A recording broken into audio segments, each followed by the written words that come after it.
Boleh Tan Sri jelaskan bagi orang yang tak faham senario politik yang sebenar?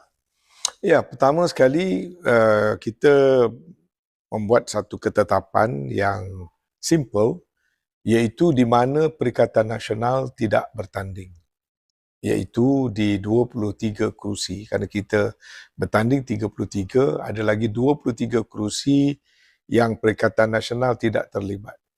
Maka di 23 kerusi itu kita menyokong Barisan Nasional, di mana 14 daripada 23 itu adalah straight fight di antara Barisan Nasional dengan PH.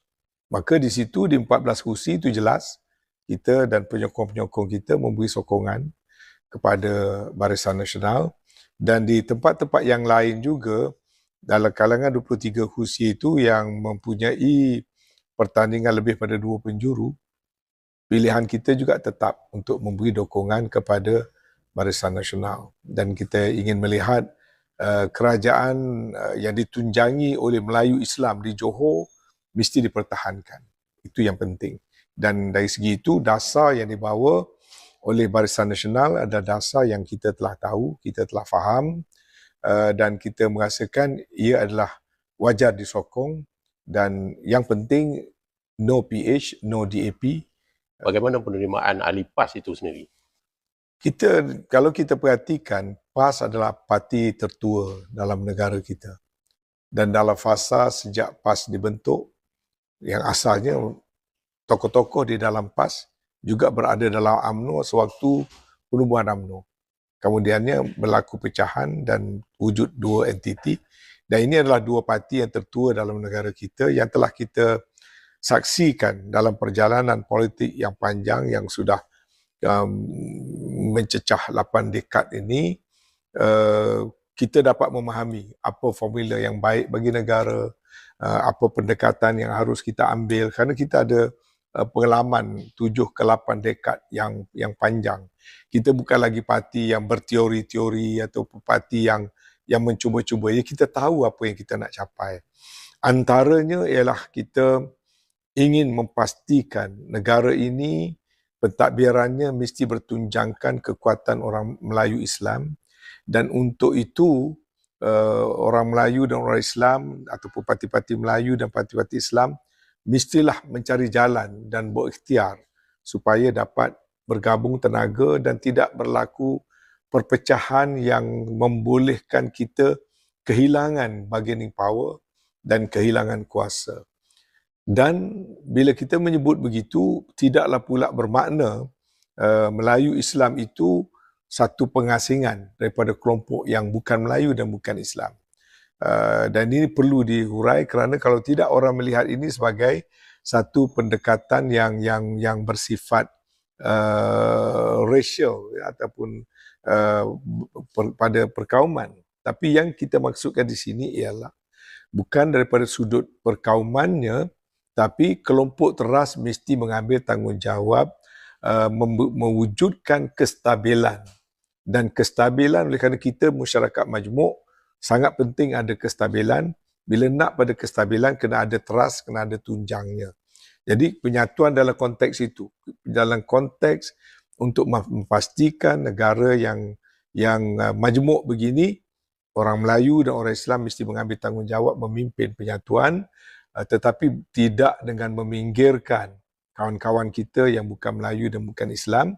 Malah apabila kita dah selesai mewujudkan satu penyatuan, hendaklah menjadi agenda kepada penyatuan Melayu dan Islam itu untuk memberikan keadilan, memberikan perlindungan, memberikan tempat, memberikan hak seperti mana yang telah dijamin dalam perlembagaan kepada kawan-kawan kita yang bukan Melayu, bukan Islam. Itu maksudnya. Ini bukan soal bersatu Melayu dan Islam against non-Malays and non-Muslim. No. Ini penyatuan sebagai satu kebertanggungjawaban untuk memastikan negara kita mempunyai sistem politik yang bertunjang, yang berakar, yang boleh mewujudkan kestabilan yang turut akan dapat dinikmati bersama oleh kawan-kawan daripada kalangan bukan Melayu dan bukan Islam. Jadi kalau kita perhatikan ini, kita kena faham satu perkara bahawa pada masa ini negara sedang menghadapi masalah. Pertama, masalah itu timbul daripada perpecahan di kalangan politik-politik orang Melayu dan Islam. Kita kena terima realiti bahawasanya keadaan ini tidak serupa dengan waktu kita mula menubuhkan negara dulu, di mana orang Melayu dan orang Islam membekalkan ataupun mewujudkan tapak kestabilan. Sebaliknya sekarang, politik Melayu dan Islam agak bercempera, tidak tahu siapa lagi memainkan leadership role. Kalau dulu UMNO memainkan leadership role bersamanya, diikat satu gabungan yang besar. Sekarang UMNO sendiri meninggalkan peranan itu, dia menyertai pula kelompok daripada kalangan tidak dasarnya bukan perjuangan Melayu Islam. Jadi bila UMNO sendiri lari daripada tanggungjawab itu, kita dapati ada satu vacuum daripada apa yang tinggal. Dan vacuum itulah perlu diisi oleh PAS dengan memainkan peranan yang lebih ke depan lagi untuk memimpin dan menggerakkan usaha penyatuan. Termasuk menarik UMNO ke dalam kelompok penyatuan.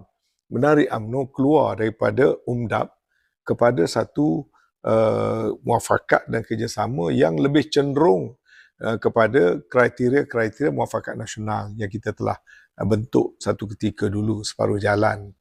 Jadi itu satu masalah. Masalah yang kedua, kita dapati kerajaan yang ada ini menemui kegagalan.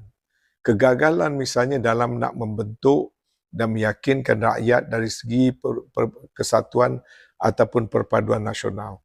Hari-hari kita akan dengar antara UMNO dengan PH akan bergaduh, serang menyerang satu sama lain, dan kemuncaknya pilihan raya Johor, mereka bertempur secara head-on.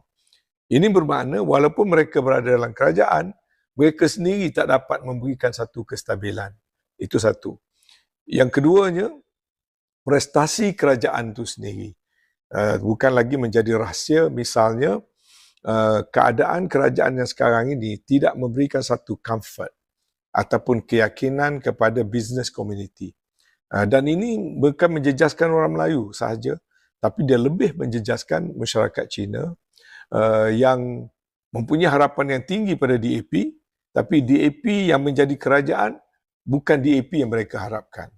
Dan ini kita tengok isyarat daripada masyarakat Cina dengan jelas kita lihat dalam pilihan raya yang terakhir, terutama sekali pilihan raya negeri Sabah. Jadi ini kerana kegagalan kerajaan yang DAP berada di dalamnya, kegagalan kerajaan yang yang UMNO berada di dalamnya. Selain daripada itu, kegagalan daripada sudut membendung kos sara hidup, kegagalan kerajaan dari segi memperkenalkan beberapa dasar atau tindakan yang bercanggah dengan hati nurani rakyat, tentang misalnya percubaan untuk meluluskan rang undang-undang pembaruan bandar URA, ataupun tindakan kerajaan menandatangani ART, the Reciprocal Agreement, Trade Bilateral Agreement antara Malaysia dengan Amerika Syarikat. Jadi ini kegagalan-kegagalan dalam menangani isu yang menimbulkan keresahan. Ya. Dan juga kita dapati walaupun berlaku usaha kerajaan cuba menurunkan harga minyak dan macam-macam yang kerajaan cuba nak memperbaiki populariti mereka, tapi secara keseluruhannya keadaan tetap juga tidak bertambah baik. Jadi kita ada masalah perpaduan nasional yang kelihatan tidak beres. Kita lihat kerajaan di kalangan kelompok kerajaan yang tidak berharmoni. Kita juga lihat kerajaan tidak menunjukkan prestasi yang diharapkan dalam sektor bisnes dengan masalah fiskal polisinya, masalah subsidi bersasarnya dan sebagainya.